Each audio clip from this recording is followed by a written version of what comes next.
channel. If you're new, hi, my name's Nicole. Nice to meet you. How you doing? If you don't know, and I just thought I'd let out more of my personality and, like, you know, have it leak onto my makeup, because if you don't know, I'm a massive Potterhead. If you know me, and you really know me, you know I'm a massive Potterhead. And I just saw this makeup look, and it's inspired by a makeup artist. I cannot pronounce her name, but I'll insert the photo here. And I just absolutely love the makeup look, and I got mad. When the fuck do I say mad? But I got mad Slytherin vibes. Like, I was just like, Slytherin! Yes, bitch! So, yeah, I thought I'd recreate it, and it just gave me, you know, we had our moments. Excuse my ears, they're a bit red, I changed the earrings. But yeah, I'm just a massive Potterhead. I thought I'd let it leak onto my makeup, onto my YouTube tutorials, slightly, like, you know, spice things up a tiny bit. Not really spicing it up, really. I mean, but I'm just letting you know who I am, a bit more of my personality shining through. And I am actually in the Slytherin house. I took the test, like, about, I think it was a year ago. And that was the second time I'd taken the test, like on Pottermore and everything. And the first time I ever did it, I was actually in Hufflepuff, and I was a mix between Hufflepuff and Gryffindor. And now, years later, I am a mix between Slytherin and Hufflepuff. Does that make any sense?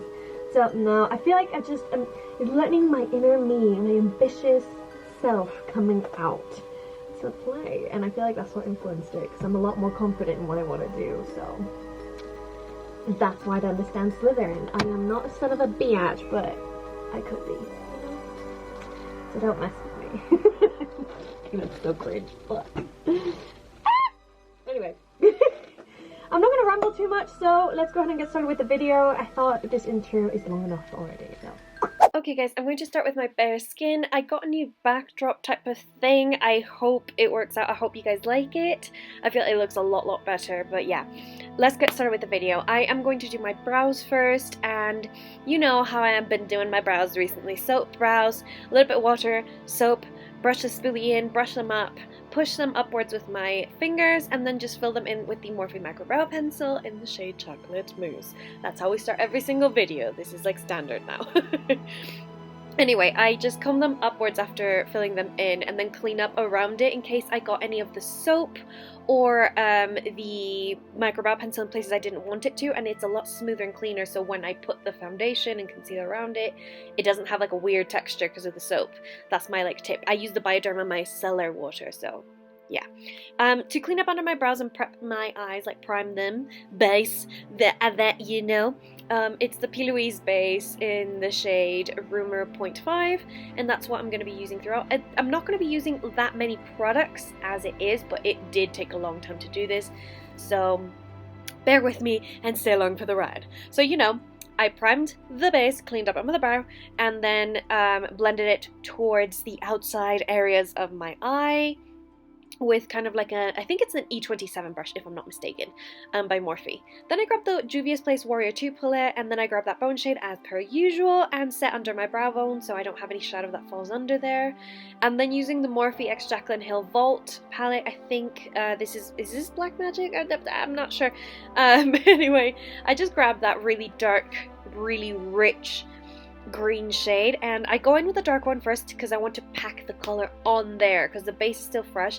I didn't put the bone shade all over, just under my brow bone, so right there the base is still fresh and it will make the pigment pop out even more.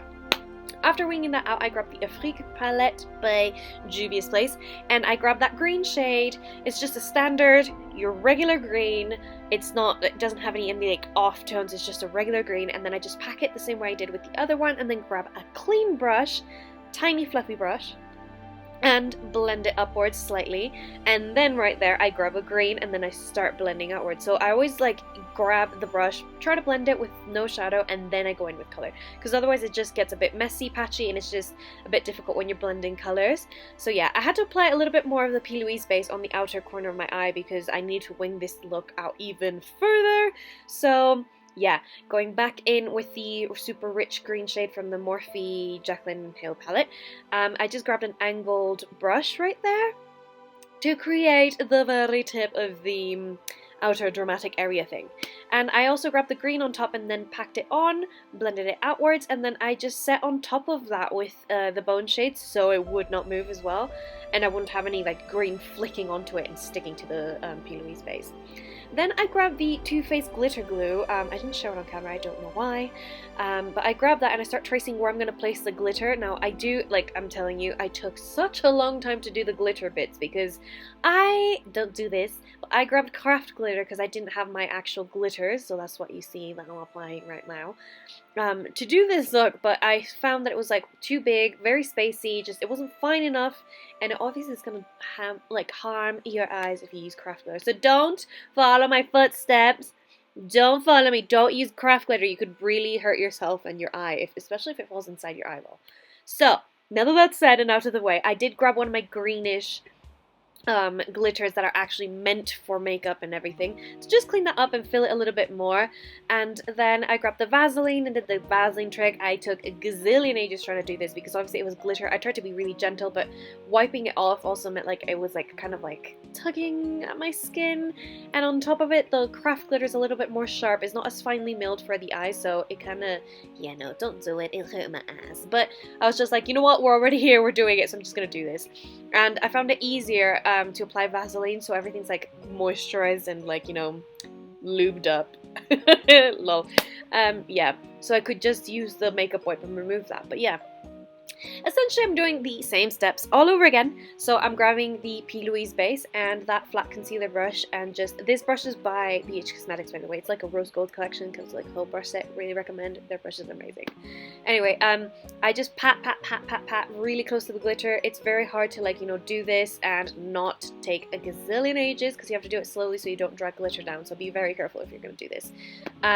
Next I grabbed the angled liner. Well, I set with the bone shade, then I grabbed the angled liner brush with the green shade, the standard green from the Afrique palette, and I just, like, you know, traced on the outer corner of that. And then I perfected it with an angled liner brush, a very thin brush, so I could get right under the glitter and make sure it's pigmented right under there. So yeah, grabbed the liner brush again, the angled liner brush, and then, you know, did the outer bit with the color. Now, I do place the color and do that under the glitter, so even though there are a little bit of gaps, you can kind of just, you know, see the green under it, and it's not too, like, you know, hey, what's happening? But yeah, blending that out a little bit, and then grabbing the glitter glue by Too Faced again with an angled brush. I do the outer bit of the glitter, because obviously at the beginning you saw the look. It's a bit complicated. Actually, no idea how she did it, but I'm guessing, like, this is how I thought you could do it. Maybe there's a quicker way, but yeah, I don't know. Grabbing my really fine glitter there, that's what I'm trying to do, perfect it. And then that step that I did before with, like, trying to place the color under there was completely useless because I still had to go in and clean it up because the glitter fell all over the place there. So, I mean, if I'm being honest, don't do that. I'm also cleaning up the outer corner of the glitter. And just, you know, taking all of that away, making sure it's packed with Vaseline so I don't hurt my skin, and then with the makeup wipe remove it. It's a lot easier and cleaner than just tugging with a makeup wipe. Trust me, grab some Vaseline. Anyway, I go back in with the P. Louise base and drag it under a little bit, and then with a very tiny angled brush, that's what I used to get in there and put the base on there again so it's nice and clean and sharp. And I just packed it on there, and then with a tiny brush again, I just packed the bone shade on top because that whole part of the lid is completely bare and it's matte. So yeah, I believe in her picture she actually just removed it and it was just her own skin tone, but, you know, my hyperpigmentation around the eye and, like, you know, the different skin tone, just, it didn't, no. I was like, no, let me just do that. So yeah, left it bare but with the base. So yeah, with the angled brush again and the really dark shade, I just perfected the outer corner, went back and forth. I swear I took so many bits out of this because I went back and forth so many times that it's just ridiculous. So yeah, you're just seeing the basic back and forth thing. Is that even, that's not even English, but, you know, never mind. With the angled liner brush, I'm going to grab the really dark shade and drag it onto my lash line, and then I'm going to do my under eyes, that's why I did that. But yeah, you know, standard, curl your lashes, use the L'Oreal Bambi Eye Mascara. I like it for, like, an everyday look. It's really good, but I would still 100% recommend waterproof mascara if you're going to go out or do any makeup that you need to be long lasting, because it does not hold a curl and yes, it can be taken off easily, but it does not hold a curl, and if your eyes water a lot, I do not recommend it. Anyway, grabbing the P. Louise base and blending it downwards again because I'm doing the lower lash line right there and then. I just drag the really dark green, rich green onto my lash line really, really close. I don't want to drag it too far down because if you know me, you know I love me a little smoky lower lash line. But yeah, I just went really, really thin in there, and I tried to make it as thin and as blended as possible without it, like, you know, fading and looking like an odd color. So yeah, went back in with the angle liner brush in the dark shade and just kind of blended everything together, and then towards the end I just blended on the lower bit to join with like the tail of the green part, and set it with the bone shade from the Juvia's Place Warrior 2 play. So yeah, she did have like a green eyeliner thing in her waterline, but I don't have any, so I just decided to go for black because I got inspired and got Slytherin vibes. So yeah, black, green, house colors. So, you know, switch into the eye look. I wish makeup were that quick, but yeah, I applied some lashes, started a little bit of a dance, had my tea, Merry Christmas cup. Like, this is me in a nutshell, putting makeup on and having a Christmas cup. If you know me, you know I fucking love Christmas and Harry Potter, so yeah, have a little dance. And then my quickest transition I've ever done in my life, I did my face off camera because otherwise this video would be super long. And for the lips, I tried for the first time, like that's when I was just like unsure. I was like, let's give it a shot. I grabbed some, what's it called? The BH Cosmetics Power Pencil in the shade Warm Brown, and I used it as a lip liner to see what would happen. And I feel like after this, I really recommend it because especially waterproof eyeliners, they will stay on your lips for the longest time. Unlike lip liners, they will like wear off a bit. So, well, at least most of the ones that I've tried, they don't really stick for as long. So, if you want a long-lasting lip liner, maybe give it a shot with an eyeliner. I know it's not meant for that, but it works the same. It's fine. So yeah, I went in with the Morphe Frenchy lip liner and just blended the two with a brush, so everything's like a little bit more seamless. I did want it to be like quite brown. And then I went in with the Buxom White Russian lip gloss. Is it lip cream? I'm not sure. I'll link it in the description box. All the products are going to be linked in the description box. And yeah, just went all over my lips because it was a glossy lip look, and she had a really light gloss, but I don't have that. So to create that, I do grab a concealer and just dab a tiny bit on the center of my lips, and that lightens the whole look naturally, especially if you have gloss. It looks even more seamless, so I really like this little trick if you don't have a gloss that is as light. So yeah, that's my little hack for the day.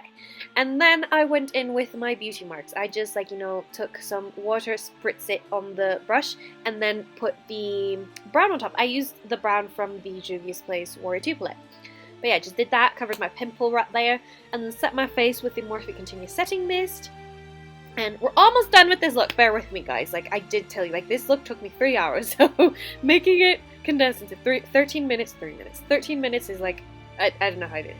Anyway, I did have to apply like lower lash, like individual lashes for my lower lashes, and I didn't have any, so what I did is I cut them up and just did individual pieces, and that's it, guys. That's the look. I decided to throw on an organza top from Zara. It's absolutely beautiful. But yeah, this is a finished look, guys. Thank you so much for watching.